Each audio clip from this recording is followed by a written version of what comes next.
O Senhor esteja convosco. Ele está no meio de nós. Proclamação do Evangelho de Jesus Cristo segundo Marcos. Glória a vós, Senhor.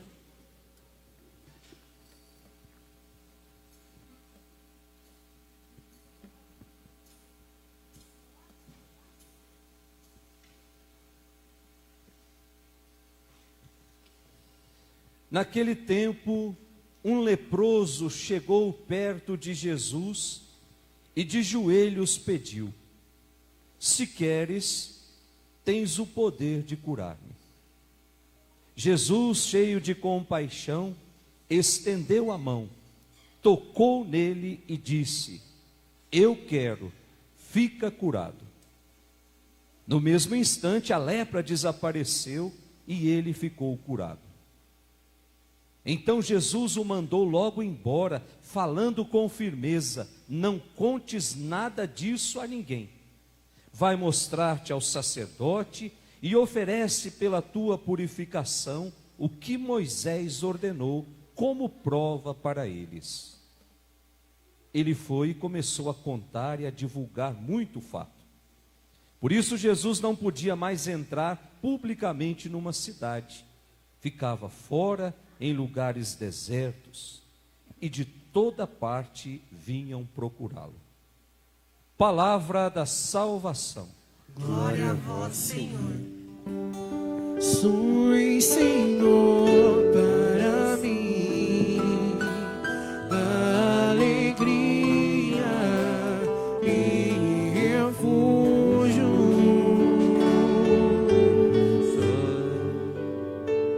Podemos sentar. Que as palavras do Santo Evangelho perdoem os nossos pecados. Amém. Amém. Caríssimos irmãos que nos acompanham pelas redes sociais, nós chegamos ao domingo de número 6. Se nós olharmos aí no nosso jornalzinho, nós vamos perceber: 6º domingo do tempo comum. Esse tempo comum compreende 34 domingos. Só que na próxima quarta-feira nós vamos fechar as janelas desse tempo comum e vamos abrir um outro tempo dentro desse tempo. É o tempo que nós chamamos de tempo da quaresma. Que o padre não vai usar a cor verde mais, será a cor roxa, sinal de penitência. Sinal que nós devemos olhar mais agora para dentro do nosso coração do que para o erro dos outros. E nesse final de semana, nós somos, último final de semana antes do tempo da quaresma, nós somos convidados, a partir das 3 leituras que nós lemos, a olhar para um Deus que é Pai, a olhar para um Deus que é puro amor, que é pura bondade, que é pura ternura, a olharmos para um Deus que deseja que todos façamos parte dessa grande família de filhos amados e queridos de Deus. Deus não deseja que ninguém fique fora dessa família. A primeira leitura que nós ouvimos, aí no nosso jornalzinho, livro do Levítico, o capítulo 13. O livro do Levítico trata basicamente de questões relacionadas ao culto, relacionadas ao momento em que o homem vai até o templo e ali presta culto a Deus. E o culto, quem era responsável pelo culto eram os sacerdotes. Sacerdotes, membros da tribo de Levi, por isso o livro do Levítico. Um levita, dentro do contexto bíblico, era aquela pessoa que estava estudando para trabalhar no templo como sacerdote. É o que hoje nós chamamos de seminaristas. Trabalhando, estudando para depois dedicar a vida ao templo, dedicar a vida a Deus. Portanto, o livro do Levítico é conhecido também como um livro cheio de discursos que Deus teria feito a Moisés lá no Monte Sinai, que segundo eles, Deus havia explicado para Moisés como é que o povo devia fazer para sempre estar em comunhão com Deus. Só que na verdade não é bem isso. O livro do Levítico é um conjunto de leis, é um conjunto de preceitos, de ritos, de épocas bem diferentes, que foram reunidas ao longo de muitos séculos, e a grande maioria dessas leis diz respeito à vida social e à vida cultural do povo. O texto de hoje, que nós lemos na primeira leitura, é conhecido como o texto da lei da pureza, que mostra o que de fato é puro e o que de fato é impuro para o homem, e como o homem deve fazer para se tornar puro diante de Deus. Essa noção de pureza, meus irmãos, é mais parecida com um tabu, ou seja, com proibições, com censura, por medo, que supõe que o homem conduza a sua vida por regras bem definidas, que o proteja de algo que é desconhecido. Ou seja, tudo aquilo que é excepcional, tudo aquilo que é anormal, tudo aquilo que é misterioso, pode destruir a harmonia e o equilíbrio. E pode liberar no coração do homem forças incontroláveis que o homem depois não consegue dominar. É mais ou menos isso que tenta explicar. Então, certos tabus eram proibiam, por exemplo, o contato do homem com sangue. Se o homem tocasse em algo que estava sangrando, ele se tornava uma pessoa impura. É por isso que Maria, depois de dar à luz, ela vai para purificar-se no templo. Por quê? Porque durante o parto sai sangue da mulher. E o sangue tornava a pessoa impura. Tocar num cadáver, tocar numa pessoa morta, tornava a pessoa impura. E ela precisava se purificar oferecendo sacrifícios do templo. Quem era rico oferecia sacrifícios de bois, de ovelhas. Quem não era rico oferecia pombinha, rolinha. É o que dizia no evangelho da apresentação de Jesus. Comer determinados alimentos podia tornar o homem impuro. Então o contato com o impuro não tornava o homem pecador, tornava o homem impuro. E essa impureza, ela devia ser limpada o quanto antes, e aí só depois o homem voltava ao convívio com Deus, voltava a aproximar-se de Deus. Ou seja, enquanto o homem estivesse impuro, ele era proibido de entrar dentro do templo. Só para a gente entender bem, gente, vamos trazer isso para os dias de hoje. O homem que é impuro era proibido de entrar dentro da igreja. Vamos mudar um pouquinho essa lei da impureza. O homem que tem hoje, a pessoa que tem Covid, ela pode circular em qualquer lugar? Era mais ou menos assim. E aquelas pessoas, enquanto elas não estivessem totalmente puras, ela não voltava ao convívio social. E o caso mais grave de impureza era a lepra. Hoje, essa doença é conhecida como hanseníase. É o texto que nós lemos na primeira leitura de hoje, que nos apresenta uma legislação que definia a forma correta de tratar um leproso. Olha só, meus irmãos, como a partir de uma imagem deturpada de Deus, os homens são capazes de inventar mecanismos que discriminam, mecanismos que colocam os outros para fora do convívio social. Isso é muito perigoso. Quando eu não sou capaz de enxergar Deus como um Pai misericordioso, como um Pai que quer sempre estar do meu lado, como um Pai que nos desconcerta com o seu amor, quando eu chego diante dele todo sujo pelo pecado, todo manchado pelas coisas do mundo, esse Pai não está sentado lá para me julgar. Ele está sempre com os braços abertos, esperando o momento em que eu me decida por Ele. Olha só o exemplo do filho pródigo. Aquele menino que pegou tudo o que tinha, foi embora, gastou tudo de um jeito desordenado. E ainda quando saía de casa disse, nas entrelinhas do discurso, ele disse para o pai: para mim o senhor já morreu, dá-me a parte dessa herança. E herança a gente só recebe quando alguém morre.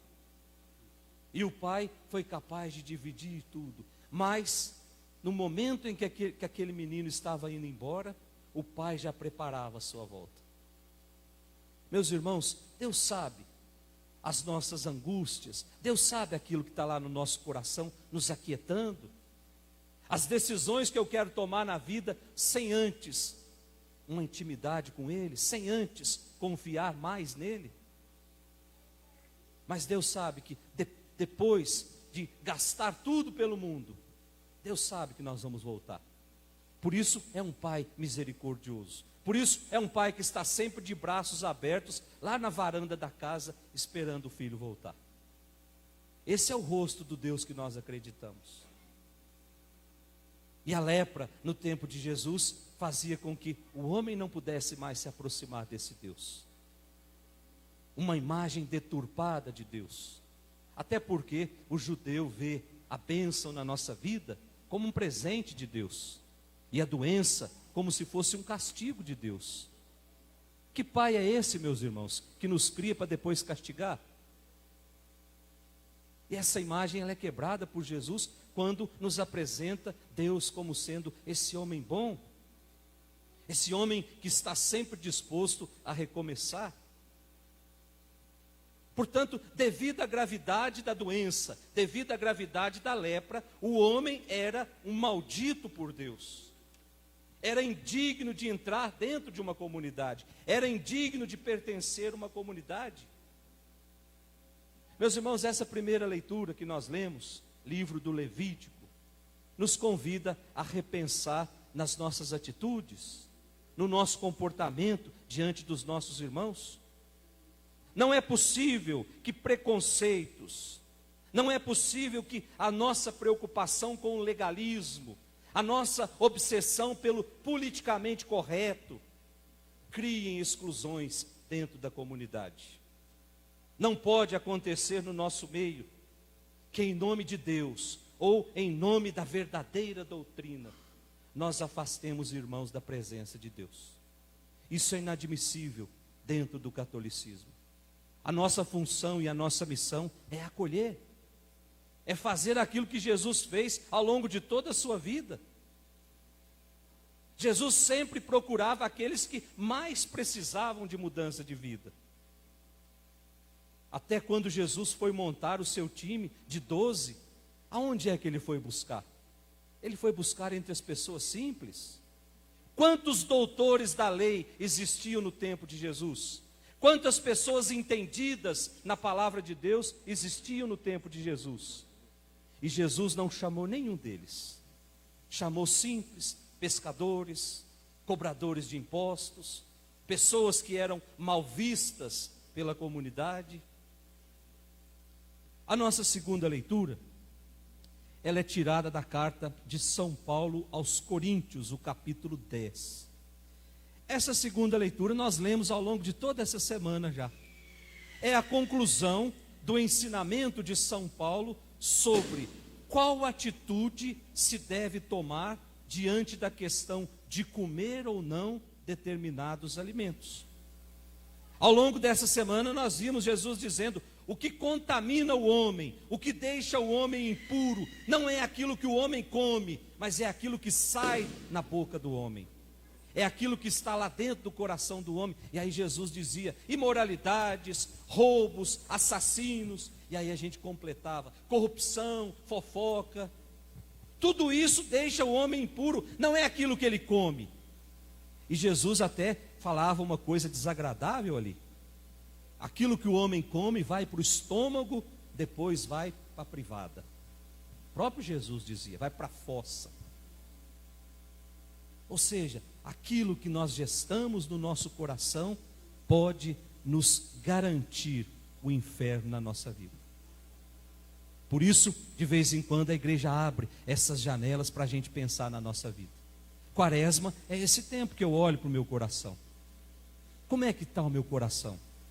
O que é que eu guardei ali dentro que não serve para nada, senão para me afastar de Deus?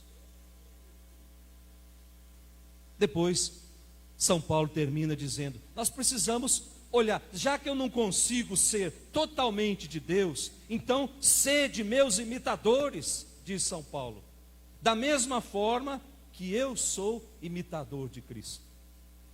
Paulo não tinha dúvidas que o exemplo de Cristo é a sua fonte inspiradora. É em Cristo que Paulo se inspirava para anunciar o Evangelho.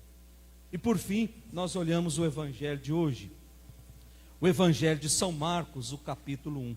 Jesus continua anunciando o reino de Deus. E na cena desse domingo, está lá de novo um leproso. E nós sabemos qual era a situação do leproso no tempo de Jesus. Aliás, no tempo do Levítico, mais de 500 anos antes de Cristo, o leproso já era colocado para fora da sociedade. E passado por Jesus, veio até São Francisco de Assis. São Francisco viveu no ano 800 depois de Cristo. E o que é que São Francisco fez quando viu o leproso pela primeira vez? Ele vai até o leproso e dá um beijo no leproso. Portanto, o leproso era, na época de Jesus, ele precisava ficar gritando que ele era impuro, para ninguém chegar perto dele. Na época de São Francisco, era pior ainda, ele ficava com um sino pendurado no pescoço. E por onde ele passava, aquele sino ia batendo, e todo mundo percebia: ali vem o leproso, ali vem o impuro, então vamos nos esconder, senão nós vamos ficar também. E aí esse leproso vai até Jesus. Certamente para esse leproso ainda havia um fiozinho de esperança em Jesus. E o desejo de sair daquela situação o faz vencer o medo, o faz ir contra a lei que excluía. E diz o Evangelho que ele chega até Jesus, nem sequer respeita o limite de distância, nem sequer grita que ele é um impuro, pois ele estava decidido naquela noite a mudar a sua situação. Se fez humilde, se fez insistente. Versículo 40 do nosso Evangelho, olhemos lá. Um leproso chegou perto de Jesus e de joelhos pediu: se queres, tens o poder de curar-me. Portanto, o encontro com Jesus é a única oportunidade de libertação daquele homem. Não tinha mais jeito. E ele confia no poder de Jesus. Ele sabe que só Jesus pode ajudá-lo. Meus irmãos, qual foi a reação de Jesus quando o leproso chegou perto dele? Sai de perto de mim, precisa manter o distanciamento. Coloque a máscara. Não. O que é que Jesus disse? Jesus reage fora dos padrões da sua época. Ao invés de afastar aquele homem, ao invés de acusá-lo de estar agindo contra a lei, diz o Evangelho que Jesus olha para ele cheio de compaixão, estende a mão e toca naquele homem. Ao tocar no leproso, quem estava agindo contra a lei agora é Jesus. Com isso, Jesus mostra que uma lei pode marginalizar, que uma lei pode excluir, uma lei que não expressa a vontade de Deus pode colocar para fora pessoas que cultivavam uma amizade íntima com Jesus. De manhã eu dizia, tem muitos irmãos que estão preocupados porque é que as igrejas evangélicas estão cada vez mais cheias e a católica esvaziando. Como se fosse uma pergunta que não tivesse resposta. A resposta está dentro de cada um de nós.